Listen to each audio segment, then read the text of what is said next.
안녕하십니까, 최희준입니다. 2016년 12월 12일 왜 시작합니다. 초대 손님 소개해드리겠습니다. 조갑재 대표 모셨습니다. 안녕하십니까.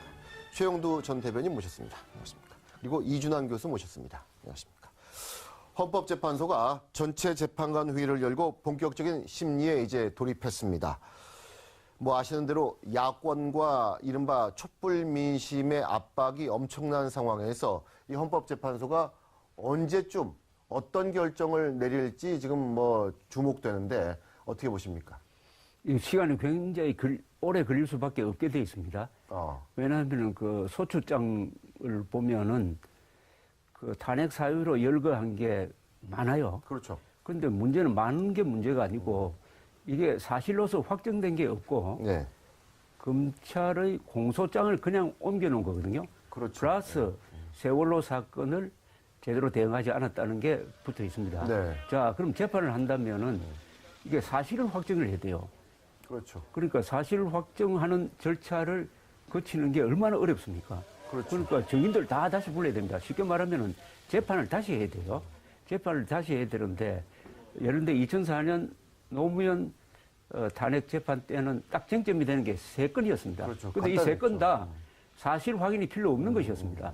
오로지 법리를 어떻게 적용할 거냐만 하는 것이었습니다. 그렇죠.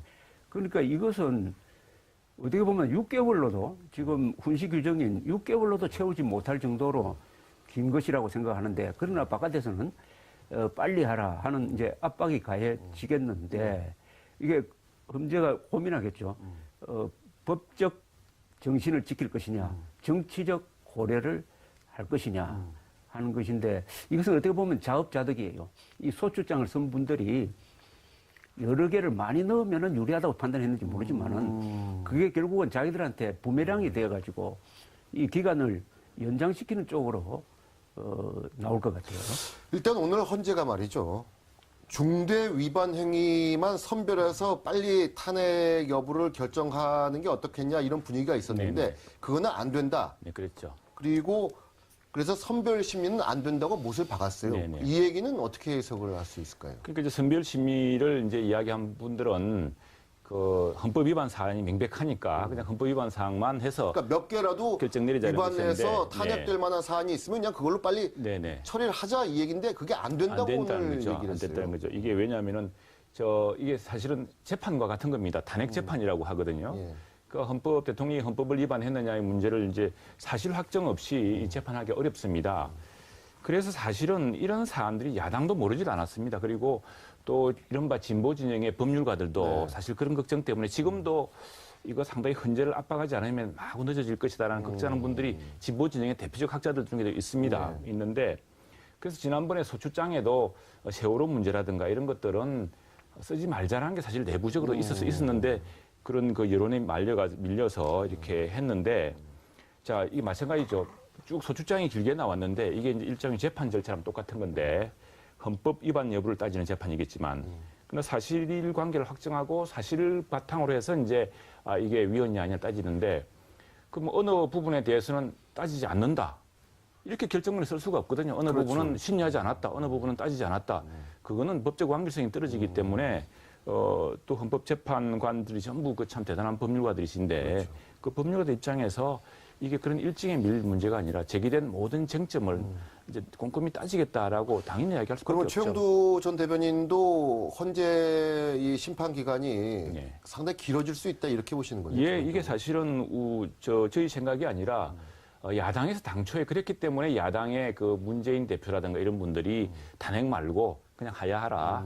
하야하면은 법적인 그 면책을 해주겠다 이런 이제 이야기까지 했던 것이거든요. 이게 기간을 이르면 이제 야당은요 경선도 못하고 다음 대통령 선거 일정을 잡을 수가 없습니다. 지금 두 분이 말씀하신 거 외에 제일 키는 박근혜 대통령이 본인한테 있다. 박근혜 대통령이 자신이 무죄라고 생각하고 있고 또 거기에 대한 변론을 충분히 하려고 할 것이기 때문에 저는 당초에 좀 일찍 끝날 가능성이 없지 않다고 봤지만 지금 같은 상황에는 박근혜 대통령한테 남겨진 것은 충분한 그 소명을 하고 그 충분한 시간을 사용할 그런 법적 전술을 구사할 가능성이 굉장히 크다. 이렇게 되면은 뭐 3월 13일로 예정돼 있는 이정미 재판관의 네. 뭐 임기 만료 그 시한이 지금으로부터는 딱 3달 남지 그렇죠. 않았습니까? 뭐 그쯤 돼야지 뭐 좀 가닥이 잡힐까 아니면 그 이상도 가면 좀 헌재로서 부담이 이 인적 구성에서 뭐 또 많은 그 하자를 남기 때문에 그때쯤까지는 좀 그래도 좀 다 끝내야 되지 않을까 이런 생각이 기본적으로 박근혜 대통령도 국민의 한 사람으로서 자신을 변호할 권리는 우리가 맞습니다. 인정을 해야 되는 거예요. 네, 죄를 안 지었는데 뭐 엉뚱한 처벌을 받을 수는 없는 거 아닙니까? 본인이 생각할 때 죄를 나는 이래서 안 지었다고 얘기할 권리는 있는 거예요. 맞습니다. 그리고 이게 탄핵이 되면 바로 또 형사 재판에 처지기 때문에 그렇죠. 치열하게 본인도 국민의 이제 한 사람으로서 네. 또 방어권을 치열하게 행사할 수밖에 없죠. 네. 네. 그러면 재판 결과는 지금 뭐 탄핵은 80%에 가까운 의원 숫자로 탄핵이 됐고 국민들의 여론도 뭐 80%를 왔다 갔다 할 정도로 좀 박근혜 대통령이 잘못했다는 여론인데 그러면 뭐 섣부른 지금 예측입니다만 헌재가 인용 결정을 할까요? 이 뇌물죄가 인정되느냐의 여부일 것입니다. 그리고 그게 인정되더라도 이것 정도가 과연 자유민주주의 기본 질서의 가장 핵심인 대통령 5년 단임제, 그것도 임기 말에 가서 파면할 정도의 중대성이 있느냐 하는 일종의 비례관계에 대한 고민이 있을 것이라고 생각합니다. 여기에 이제 영향을 미치는 게 민심의 동향이죠. 그렇겠죠. 민심의 동향도 이제 지난 제가 토요일 날 이 광화문에 나와 보니까 숫자도 줄었을 뿐 아니라 조금 많이 해소가 된 것 같아요. 분노가 해소된 것 같습니다. 그런데 그날은 또 보수단체가 경찰 추선으로 한 6만 명이 나왔습니다. 네. 그래서 이게 민심이 큰 변화가 일어나면은 이 헌법재판소 재판관들에 대한 여론의 압력도 다소 완화되지 않을까. 그리고 이 황교안 총리가 잘한 것 중에 하나가 경찰청에서 판단했겠지만은 재판관들의 신변 안전을 보장하라 네. 한 것은 매우 잘한 것입니다. 그러니까 이분들이 안심하고 외부의 이런 여론에 별로 신경 쓰지 말고 오로지 법리적 판단을 하도록 우리 사회가 도와줘야 된다고 생각합니다. 네, 박근혜 대통령 탄핵안 가결 이후에 정치권에서는 2라운드가 이제 시작됐습니다. 새누리당은 새누리당대로, 야권은 야권대로, 또 여기에 이 대권 경쟁까지 더해지면서 상당히 혼란스러운 상황이 지금 이제 시작됐는데 펼쳐지고 있는데 하나씩 짚어보겠습니다. 먼저 새누리당은 지금 친박과 비박 간의 싸움이 더욱 치열해지고 있습니다. 먼저 황영철 의원과 이장우 의원의 말 잠깐 들어보시겠습니다. 박근혜 정권의 피해자인 척 코스프레하는 배반과 배신의 아이콘인 김무성 전 대표, 유승민 전 대표는 한마디로 적반하장입니다. 후한 무치일 뿐입니다. 대통령 탄핵을 사리사욕을 위해 악용하는 막장 정치의 장본인들입니다. 당 지도부, 친박 지도부의 이정현, 조원진, 이장우 최고위원, 그리고 친박 주동 세력 서청원, 최경환, 홍문종, 윤상현, 국민의 준엄한 촛불 민심을 우롱한 자 김진태, 이상 8명은 즉각 당에서 떠나주길 바랍니다.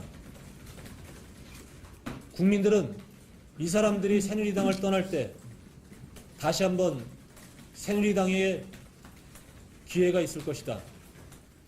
네, 지금 보셨습니다만은 지금 비박계는 비박계 나름대로 비상시국회의라는 조직을 하나 만들었고 또 친박은 친박대로 혁신과 통합 연합이라는 조직을 또 만들어 놓고 같은 당 내에서 이 두 조직을 만들어 놓고 서로 지금 최순실의 남자 8명은 당을 떠나라.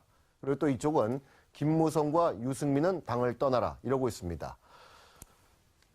비박과 친박 간의 싸움 결국 분당으로 갈 거로 보십니까? 어떻게 보십니까? 저는 그렇게 보지는 않습니다. 아. 뭐 지금 당을 나간 사람들이 지금 김용태 의원이 있지만 네. 지금 이 시점 이후로 탈당할 사람들이 그렇게 많지 않을 거라고 봅니다. 이렇게 치열하게 싸우는데도 예, 뭐 대선 끝날 때까지도 저렇게 싸울 거고 대선 끝난 다음에 2020년 총선까지도 저렇게 싸울 가능성이 높다고 봅니다. 그럼 안에서 계속 싸울 것이다. 그렇죠. 지금 자기도 나갈 생각이 없으니까 너 보고 나가라 이건데. 네가 하와이 가라 이제 이 얘기죠. 그렇죠. 서로. 내가 못 나갈 거면 상대도 못 나갈 이유가 분명히 있습니다. 지금 뭐 나가려면은 일단 뭐 죽음이냐 사느냐 이 갈림길에 있는 건데 뭐 재선 가능성도 염두에 둬야 될 것이고 또 정당을 운영할 만한 정치 자금도 생각을 해야 될 것이고 깃발을 들고 대신 모아줘야 될 리더도 있어야 될 것이고 또 새로운 현역의 그 뭐라 그럴까요 이 이념이라든지 정책 이런 것들을 비전들을 제시해야 되는데 지금 현재는 그런 것이 준비되어 있지가 않습니다.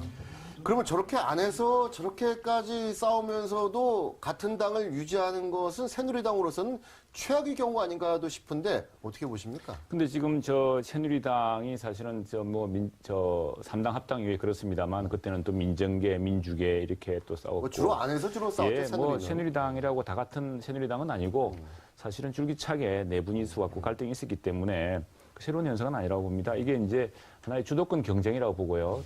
그다음에 당을 재편하면서 어쨌거나 당을 새롭게 재편해야 된다는 요구는 이제 분명해졌고 네. 당을 재편하면서 누가 주도권을 잡느냐의 문제고 또 그리고 이 보수 정당 아니겠습니까? 네. 보수 정당이라는 사람들 원래 좀 분열의 DNA가 좀 적은 그렇죠. 편입니다. 네. 현실적으로 서로 당을 안 나가려고 그러고 서로 당을 나가는 걸 두려워하는 현실적인 이유가 또 좀 있죠. 있습니다. 네, 당연히 있죠. 이게 뭐 그동안 우리 보수 정당의 그 본산으로 줄곧 이어왔던 엄청난 재산. 그 재산이라면은 일단 지금 새누리당의 재산은 그렇습니다. 얼마 정도로 지금 추정이 지금 됩니까? 보니까 중앙선거관리위원회 발표한 걸 보면은 2015년도 기준으로 재산 총액은 토지가 165억 원, 그 건물이 78억 원, 네. 현금 및 예금이 155억 원. 그래서 총 565억 원이랍니다. 야, 500억이 넘는 돈을 예, 놔두고 이게, 집을 예, 나가기는 쉽지 않죠, 그렇습니다. 이게. 이 다른 더불어민주당보다 4배 많은 거고요. 또 무엇보다도 전국 17개 시도 당사와 302만 명의 당원. 네. 이걸 두고서 누가 먼저 나가기는 어려운 일이죠. 네. 새누리당은 이렇게 지금 안에서 이제 누가 당권을 잡느냐 싸움이죠. 이제 누가 당을 장악하느냐 이런 싸움이 벌어지고 있고 야권은 야권대로 지금 전체적으로 볼 때 국민의당과 민주당이 이제 탄핵 정국과 대선 정국 두 개가 이제 맞물려 돌아가는 과정에서 이 정국을 리드하기 위한 싸움이 본격화되는 것 같아요. 약간의 이제 색깔 차이도 드러나기 시작했고 어떻게 보십니까? 야권 같은 경우에는 뭐랄까요 국민의당은 자기들 중심으로 해서 제3지대를 형성해가지고 비박 친박 빼고 네. 비박 친박과 함께 안철수 국민의당이 합쳐서 이 판을 크게 키운 다음에 대선에 나가서 승리하는 거가 있다라면 민주당 입장에서는 좀 확장성을 높여서 지금 뭐 제일 지지율이 높은 후보도 있고 그렇죠. 또 지지율을 꾸준히 치고 올라오는 후보도 있기 때문에 이 판을 잘 그 국민들한테 어필을 해서 또 선거에서 뭐 후보가 단일화되면 야권에선 가장 제일 좋은 시나리오 그래서 선거에 승리하는 거고 현실적으로는 그렇지 않고 좀 다자구도가 되지 않을까. 그래서 야권도 지금 현재로서는 촛불 탄핵 이후에 좀 유리한 이점을 구가하고 있지만 선거 전에 가면 또 다른 문제에 봉착할 것 같습니다. 그럼 국민당과 민주당은 지금 이제 탄핵 이후에 색깔이 조금씩 이제 다른 색깔을 드러내기 시작하고 있는데 뭐 총리 문제도 그렇고 경제부총리 문제도 그렇고 뭐 대통령 하야 문제도 그렇고 조금씩 이제 색깔이 달라지기 시작해요. 둘이 합칠 가능성은 현실적으로 거의 없다고 보십니까? 저는 국민의당하고 민주당이 합칠 가능성은 제로죠. 제로다? 네. 지금 뭐 대선이 가까워지면서도 합칠 가능성이 없을까요?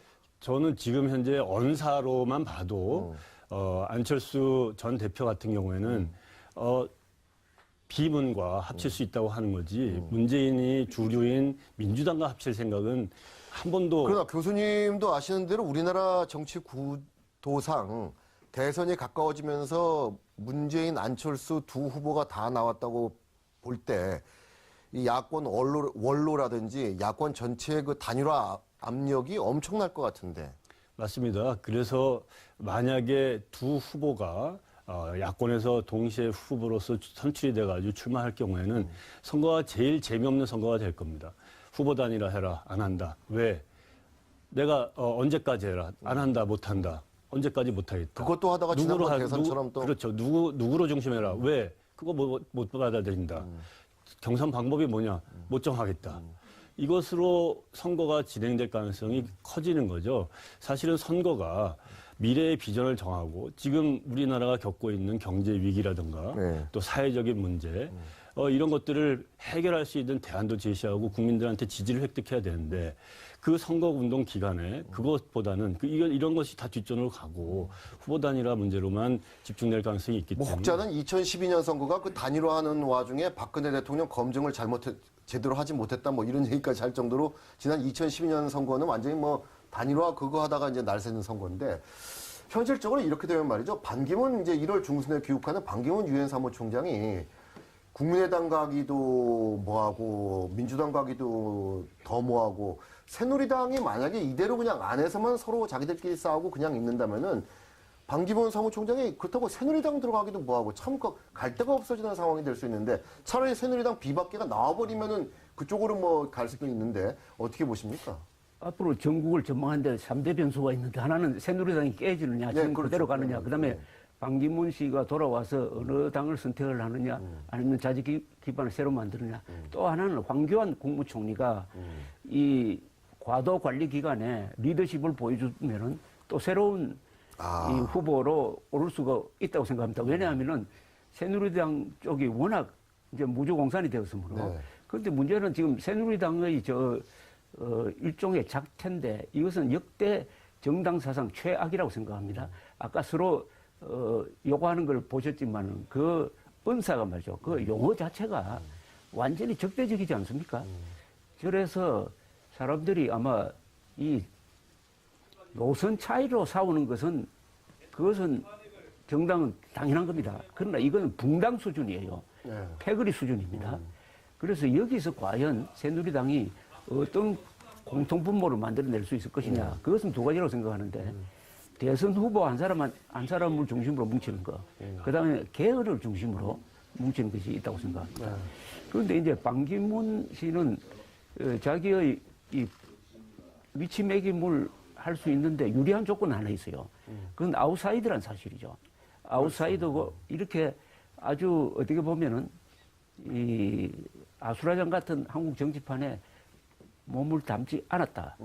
그런데 아웃사이더로서는 불충분하고 다음 선거는 반드시 이 파퓰리즘이 대결이 될 거예요. 좌파 파퓰리즘에 대응하는 이분은 보수적 파퓰리즘을 내놔야 돼요. 그래서 반드시 기득권 싸움이 될 겁니다. 누가 기득권 세력이냐. 그래서 저는 이 반기문 씨의 모습에는 어울리지 않는 자기 변화가 있어야 된다고 생각합니다. 여기 한국판에서, 한국 정치판에서 선거를 하면 선동가로 돼야 돼요. 예, 그렇죠. 그러나 좋은 선동가가 돼야 됩니다. 예, 근데 기득권 세력을 딱 법으로 기준을 해가지고 귀족노조가 기득권 세력이다. 이 막장 국회가 기득권 세력이다. 정치 검찰이 기득권 세력이다. 뭐 이런 식으로 하면서 이 아무래도 기득권 세력 아닌 한국 사람들이 더 많을 테니까 예. 그 사람들을 격동시켜서 표를 얻을 수 있는 그런 일종의 자기 혁신, 재탄생 이런 게 과연 반기문 씨가 가능하느냐 여부죠. 그럼 새누리당이 역시 대표님도 새누리당의 분당 가능성은 별로 없다 이렇게 보십니까? 이게 이제 딱 탄핵 가결되고 나서 상황이 바뀌었어요. 네. 왜 바뀌었느냐.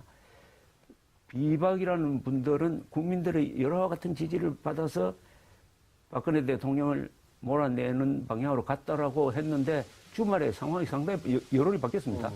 그러니까 이념적 배신자다. 네. 당신들이 이념적 배신자다라고 하는 여론이 커지고 있고 그렇다고 친박은 뭐냐. 이것은 자기들이 모시던 사람이 어려울 때 김진태 의원 한 사람 빼고는 다 숨어버렸지 않습니까? 비겁자예요. 그러니까 비겁자와 배신자가 모인 정당이 되어 놓으니까. 비겁자와 배신자가 모인 정당에서는 다만 여기에 미래는 아주, 없잖아요. 아주 좋은 아이디어가 하나 나왔어요. 요새 보수 집회를 주도하는 서경석 목사가 낸 아이디어인데 우리 애국 시민들이 그분 말하는 애국 시민들이 다 새누리당 당원으로 가입을 하자. 그래서 우리가 당원의 힘으로 새누리당을 바꾸자. 그 하여튼 분당 가능성은 지금 현재 그게 바로 티파티 운동인데요. 네, 그렇죠. 그것도 일어날 가능성이 있습니다. 왜냐하면은 이 새누리당 자체의 문제 해결 능력이 없다고 판단하면 그러니까 그럼에도 불구하고 또 분당 가능성이 현실적으로 그렇게 크다고는 보지 않으시는 그렇습니다. 예. 예, 말씀하시죠. 저는 조 대표님께서 굉장히 중요한 말씀하셨는데 지금 비겁자와 배신자가 모여 있는 당에 제가 반기문 사무총장이라면 1월 달에 퇴임한 다음에 돌아와서 네. 거기에 등을 비비고 들어갈 것이냐. 그러니까 제 말이 그 말이에요. 네. 그러면 어디로 갈 저는- 거냔 말이죠. 저는 적어도 우선순위 선호도에선 밑으로 내려갈 수밖에 없다. 내가 보통 근데- 지금까지 명예를 그러니까요. 여기에 들어가가지고 선거에서 승리 가능성도 높아 보이지 않을 때라면 내가 굳이 들어갈 그래서 아까 조 대표님께서는 후보 중심으로 새누리당이 재편될 가능성이 있다고 그러지만 저는 반기문 사무총장이 바로 이러한 점 때문에 그 후보가 되기 가능성이 좀 낮다고 보고 자, 이런 상황에서 새누리당은 뭐 아시는 대로 지금 대선 후보라고 하는 분들 중에서 5% 지지율을 넘는 후보가 없는 이런 정말 뭐 참 주요 정당이라고 얘기하기 힘들 정도의 비참한 상황인데 반면에 야권은 특히 민주당은 너무 지금 대선 주자가 많아서 또 여기는 그래서 또 고민입니다. 일단은 문재인 후보와 비문재인 후보, 비문 후보들 간의 공조로 이렇게 좀 나눠지는 분위기로 가고 있습니다. 이재명 성남시장 말 잠깐 들어보시겠습니다. 그러니까 제가 일부에서 그럼 박 시장하고 둘이서 뭐 어떻게 해보겠다는 거 아니냐 이런 오해를 한 것 같은데요. 저는 뭐 지금 안희정 지사님하고도 이제 그런 얘기 지금 나누고 있고, 예. 좀 김부겸 의원하고도 얘기할 거고, 같이 한다. 그리고 팀 플레이 해야 된다. 예. 서로 인정하고 역할을 분담해야 되고, 예. 그리고 MVP가 누가 될지, 즉 최종 승자가 누가 될지는 국민에게 맡기자. 자, 우리 시청자분들도 여러분들도 다 아시겠습니다만 지금 이재명 성남시장의 상승세가 무섭습니다. 이러다 보니까 이재명 성남시장이 이제 비문 공조라는 카드를 꺼내 들고 문재인 외에 다른 후보들, 이 대권에 관심 있는 후보들 간의 합종 연행 같은 걸 통해서 뭔가 좀 방안을 모색해보자 이런 입장을 취하고 있는데 안희정 이제 충남도지사는 대의 명분 없는 합종 연행은 구태 정치라면서 일단 여기에 이제 브레이크를 한번 걸었어요. 네. 기본적으로 어떻게 보십니까? 이 이재명 성남시장이 문재인 전 대표를 넘어설 수 있을까요? 지금 상승세는 무서운 상승세인데. 그러니까 지금 이 사안도 보면은 야당도 사실은 후보가 많아 보이지만 상당히 야당 어떤 그 리더십에 어떤 좀 허방이랄까 이걸 보여준 것이라고 하겠습니다. 예컨대 그동안 야당은 상당히 많은 후보들 예컨대 문재인 전 대표 그리고 안희정 지사, 김부겸 의원 또 여러 박원순 시장에서 참 좀 총천연색으로 아주 호화찬란한 그 경선이 진행될 걸로 봤는데 일거에 다 그냥 주저앉았습니다. 바로 이재명이라는 다크호스가 이제 그렇죠. 또 올라왔는데 이걸 보면 그리고 지금 지난번 대통령 후보였고 여전히 그 당 대표도 거쳤고 아주 그 민주당의 굳건한 제1의 조직이고 대표 수장격인 문재인 대표가 20%대의 그 박스권에 묶여가지고 고착돼 있죠, 이렇게 좋은 정치적 환경 속에서도 이렇게 여론 지지율을 끌어올리지 못하고 있습니다. 뭐 다른 후보들은 다 주저앉았고요.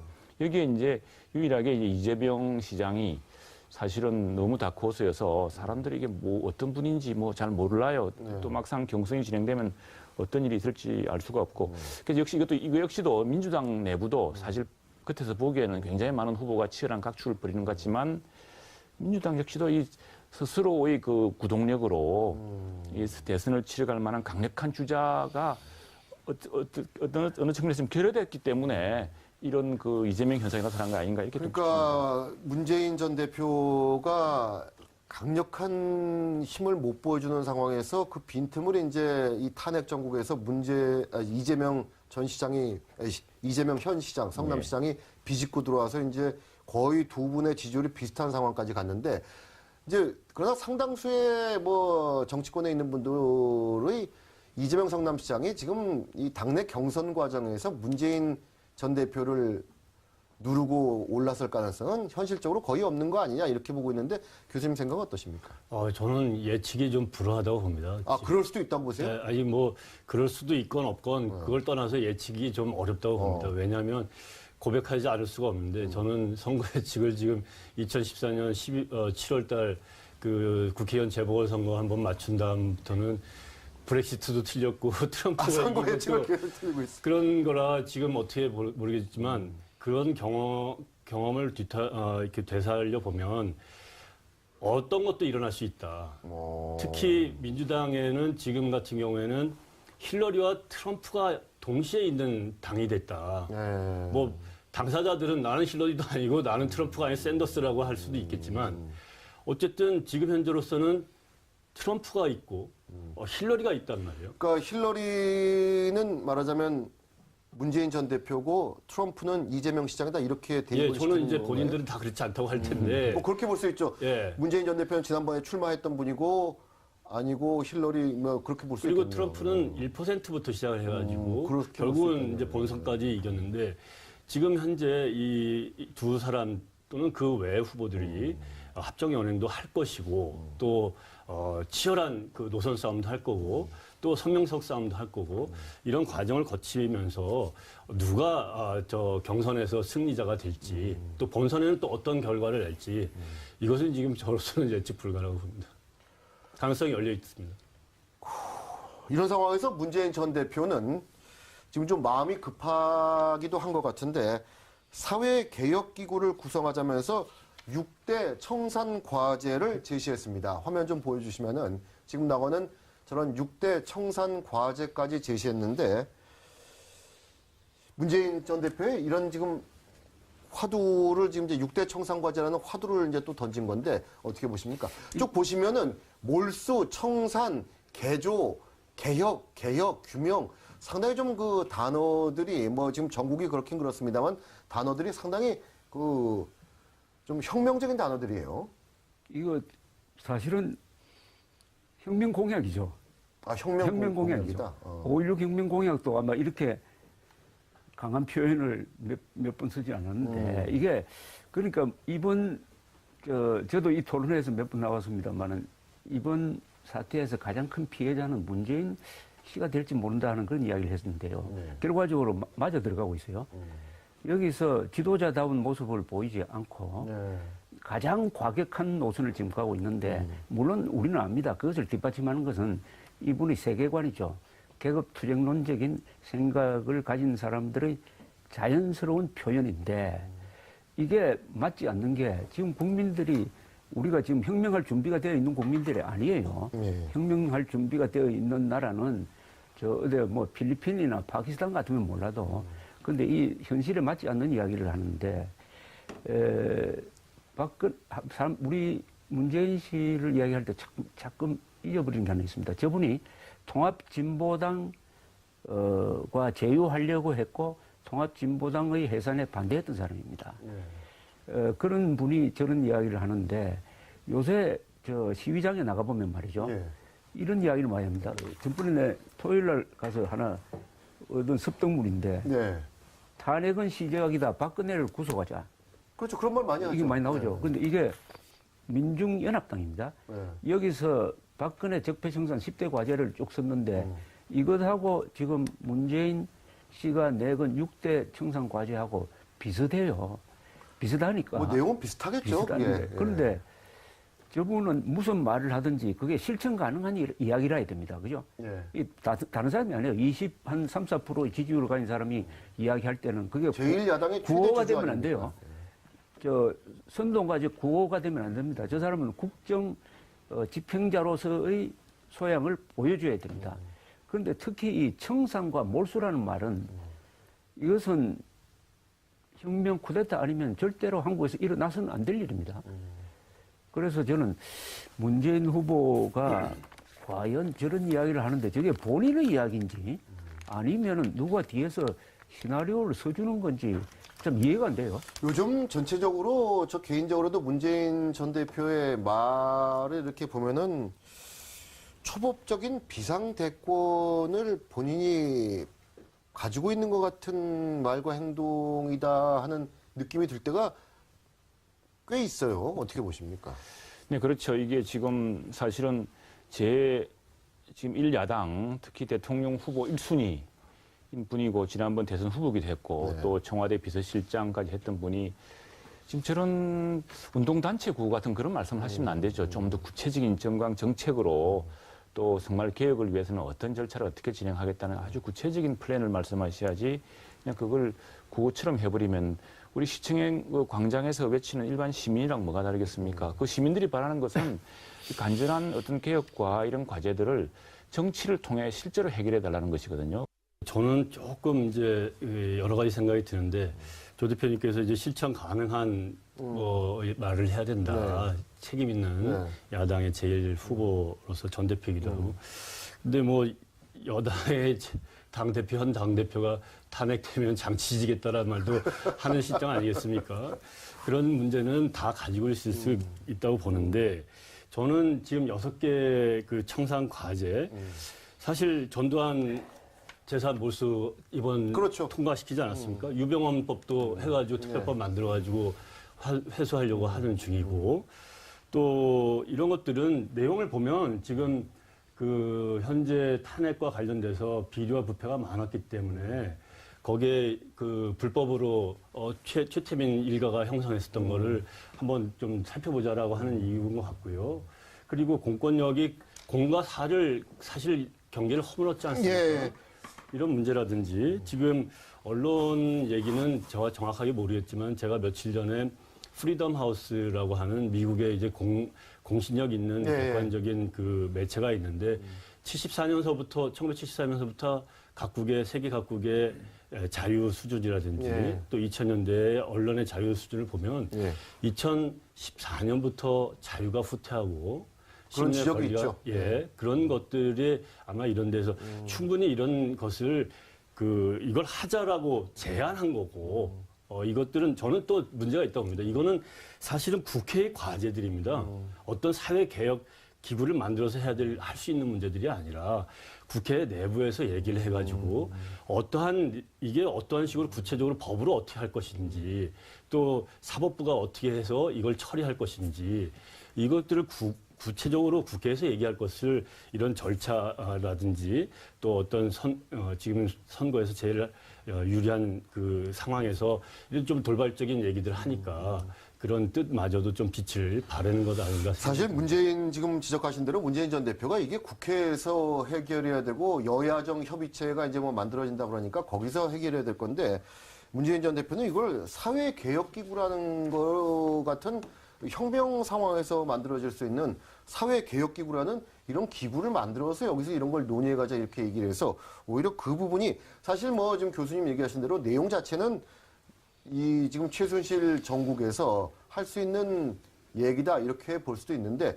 이거를 국회에서 본인들이 해야 될 일인데 이걸 사회개혁기구를 만들어서 하자 이렇게 얘기하니까 또 다른 별도의 기구를 만들어서 하자 이렇게 얘기하니까 이게 고개가 갸우뚱해졌는데 한편에서는 그러더라고요. 문재인 전 대표가 현역 의원이 아니기 때문에 본인이 들어갈 수 있는 이런 국회가 아니라 사회개혁기구 같은 걸 만들자 이렇게 주장하는 거 아니냐 이런 얘기도 합니다만은 뭐 진위가 뭔지는 모르겠습니다만 조금 고개가 갸우뚱해지는 대목이고요.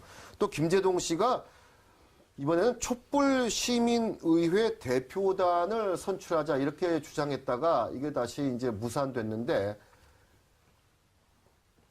잠깐 댓글 한번 좀 보여주시죠. 왜 김재동 씨의 이 촛불시민의회 대표단 선출 주장은 왜 나왔다고 보십니까? 이게 이제 우리 광장의 민주주의가 가지는 근본적인 어떤 그러니까 문재인 전 문제점이 대표의 이 아닐까. 사회개혁기구 이거하고 전부 이제 맥이 닿는 그런 얘기들이에요. 이야기죠. 그래서 사실은 이건 뭐 진보 진영에서도 민주화 이후의 미주의라 그래서 결국 광장에서 이런 그 큰 함성도 결국 민주정치는 국회를 통해서 정당 정치와 대의 정치를 통해서 이루어질 수밖에 없습니다. 만일 그걸 뛰어넘는 어떤 그걸 하는 그게 쿠데타죠. 그렇죠. 예, 그게 총칼 군인만 꼭 쿠데타는 거 아닙니다. 이렇게 뭐 참주 선동가들이 쿠데타한 사람도 많습니다. 네. 그래서 그러면 국회가 왜 선출되었으며 또 정당은 왜 그렇게 많은 국비 지원을 받아가면서 있습니까? 정당을 개혁해야죠. 국회도 개혁해야 됩니다만 그걸 그렇다고 해서 일거에 어떤 시민의 광장의 힘으로 할 수 있는 것은 한계가 많죠. 네. 자, 사회개혁기구 문재인 전 대표의 그리고 김제동 씨의 촛불시민의회 대표단. 큰 흐름에서 궤를 같이 하는 건데 이런 얘기들이 왜 나온다고 보십니까? 이번 소위 촛불 민심이라고 하는 것이 양면성이 있어요. 네. 그걸 주동한 세력은 과거에 광우병 난동을 주동했던 세력과 핵심 세력이 예. 겹치고 있습니다. 그러나 네. 참여했던 사람들은 어떤 면에서는 박근혜 지지자도 많고 네. 해가지고 이게 전체 국민의 한 샘플이에요. 네. 해놓으니까 과격하게 가는 것을 많은 다수 참여자들이 막았죠. 브레이크를 걸고 있습니다. 그런 점에서 이제 비폭력적 시위가 된 것이에요. 그러니까 양쪽 흐름 중에서 이제 김제동 그리고 문재인 이분은 상당히 과격한 또는 혁명적 발상의 어떤 흐름을 대표하고 있다고 보여지고 예. 그보다 다수는 이제는 정치권 안에서 대의민주 정치를 통해서 논의하자 예. 하는 쪽의 흐름이 이제 진행되는 것인데 여기서 이제 우리 아까 이 교수님 말씀하셨던 문재인 씨의 그 6대 개혁 과제 있잖아요. 예. 그것을 뒷받침하는 이분의 이 이념적 논리 구조가 있습니다. 그것은 그분이 최근 선언문에서 했던 아주 중요한 이야기가 한마디 나왔어요. 예. 요지는 이겁니다. 대한민국은 근본을 확 바꿔야 됩니다. 네. 근데 대한민국은 근본을 확 바꿔야 될 나라가 아니고 대한민국의 근본은 반공 자유민주주의 시장 경제인데 네. 이것을 원칙대로 공정하게 깨끗하게 근본을 재정비해야 될 겁니다. 네. 이것을 확 바꾸지 않은 사람은 그것은 혁명적 발상이고 새로운 세상 만들겠다고 하는 거 말 듣기는 좋지만은 대한민국에서 새로운 세상 만들 수는 없어요. 새로운 세상을 지향하는 것이죠. 그래서 그것을 실천하는 방안으로서 청산이란 이런 말을 쓰는 것입니다. 예. 예, 저는 저 촛불 시민의회 대표단 구성 제안했던 거에 대해서는 그다지 이렇게 주목하지 않아도 된다고 봅니다. 네. 예, 첫 번째 이유로서는 저 근처에 흐르는 흐름은 우리가 존중해야 될 필요가 있습니다. 네. 왜냐하면 지금 대의민주주의가 제대로 작동하지 않다 보니까 직접 민주주의적인 요소가 보완을 한 거거든요. 그렇죠. 이번이 대표적인 경우죠. 그렇죠. 지금 직접 민주주의를 하자라고 하는 것까지는 안 나간 상황이에요. 대의민주주의, 즉 예를 들면 선거 때는 후보들이 나와서 굽신거리고 내가 절을 하고 한 표 달라고 그래서 세상을 바꿔보겠다고 해놓고서는 선거 끝나면 또 인사도 안 한단 말이에요. 아는 척도 안 하고. 그래서 이번에 시민들이 얘기했었던 거는 그런 거 아닙니까? 선거할 때 여론조사 한다고 문자 보내고 어떻게 내 전화번호 알아가지고 공약하는 그 선전 홍보 문자들이 왔는데 전화도 못하게 하고 문자도 안 받느냐 대표들이 이런 것에 대한 국민들의 불신이라든지 이것을 좀 바꿔보고 보완하자라고 하는 흐름이죠. 저런 것은 사실은 자정 능력이 있습니다. 왜냐하면 이번에도 사실 뭐 이제 네티즌들이 곧바로 너무 나가지 마라. 그렇죠. 완장 찾냐 이러면서 이제 곧바로 접은 거니까 말씀하신 대로 우리 사회에 그 정도의 자정 능력은 있는 것 같아요. 실제로 2004년 탄핵되건 2008년에 이 쇠고기 촛불 시위였던 건 이럴 때도 광장의 정치, 시민민주주의 이런 그 수기민주주의, 토론민주주의를 했습니다. 직접 민주주의로 온라인에서 오프라인으로 나갔죠. 그 다음엔 또 조용해집니다. 그것이 입법 과정으로 대의민주주의를 보완한 다음에는 자연히 자기 자정 능력을 가지고 자리를 잡아가는 거죠. 저런 추구들이 있으면서 시도들이 있으면서 우리 대한민국의 민주주의가 점점 이렇게 발전해 나가는 그 저변으로 될 거라고 봅니다. 알겠습니다. 보시는 것처럼 이번 챕터 제목이 이게 아닌데 왜입니다. 이재명 성남시장 발언 잠깐 보시겠습니다. 제가 논문 표절 얘기도 있어요. 그 논문 표절이 뭐냐면 저는 중앙대학교를 졸업했고 사법시험을 합격한 변호사인데 제가 무슨 어디 이름도 잘 모르는 대학에 석사학위가 필요하겠습니까? 필요 없잖아. 근데 내가 공부를 하려고 야간 특수대학원을 갔는데 지금 이재명 성남시장이 저 얘기 때문에 지금 맹비난을 받고 있는데 특히 이 대학이 가천대학입니다. 가천대학. 이름도 모르는 대학이라는 게 이제 가천대학인데 더구나 자기 이제 성남 그 지역구에 있는 대학이에요. 왜 이런 얘기가 나온다고 보십니까? 너무 좀 흥분하셨나 이번에 참나가니까? 예. 좀 흥분하신 것 같아요. 이 말을 참 이렇게 큰 정치인이 될수록 말을 가려하고 해야 되는데, 물론 시원시원하게 해서 이제 인기를 얻은 친구도 있겠습니다만, 사실은 이 가천대학은 이 지역에서 굉장히 큰 대학입니다. 좋은 대학이죠. 예, 근데 그걸 그리고 이름도 모르는 대학이라고 해놓으니까 그냥.